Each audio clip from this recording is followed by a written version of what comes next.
4 hüceyrənin 3'ü yönəldici cisimcik. Biri qamet idi. Aha, bunun da.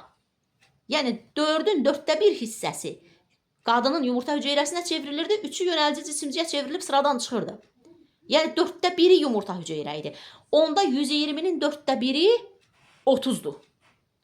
Onda 30 YH yazıram. Yumurta hüceyrə. Yerdə qaldı 90. Hə, deməli 90 oldu YC.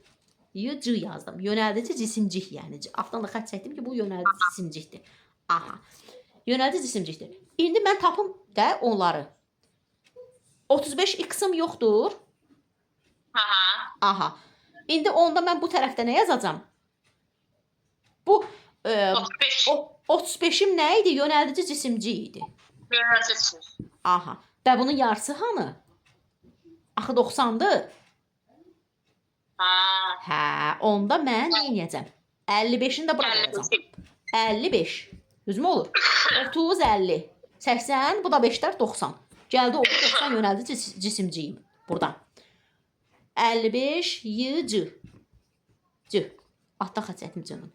Sonra 55 oldusa qaldı nə?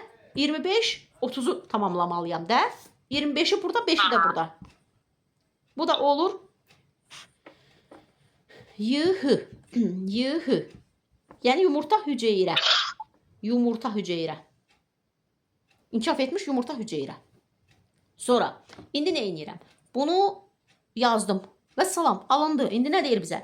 Əmələ gəlmiş bütün yönləndirici cisimciklərdəki Y cinsiyyət xromosomlarının sayı.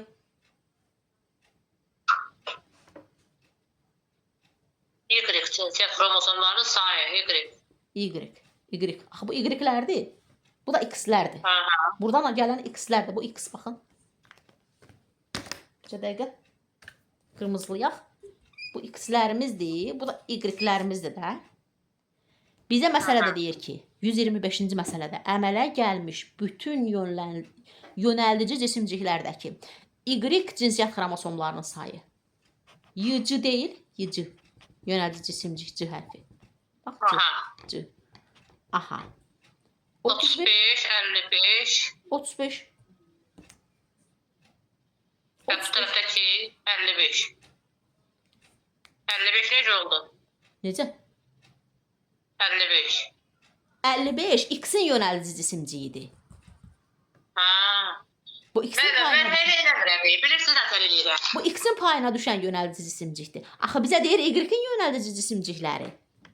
Baxın, bu 120'ni tapdıq. Bu 120'ni tapdıq göyərçini. Göyərçində dedik ki, göyərçində erkək fərddə necədir? Yumurtalığının X-i qız, dişi fərddə XY. Axı bu göyərçində dişi də XY-dir, tərsinədir. Bizdə qadında kişidədir XY. Göyərçinin dişisindədir XY. Bizdə kişinin xromosomları belə olur. Göyərçində isə dişi fərddə xromosom sahibi elə olur. XY. Axı bunun X-i də var, Y-i də var.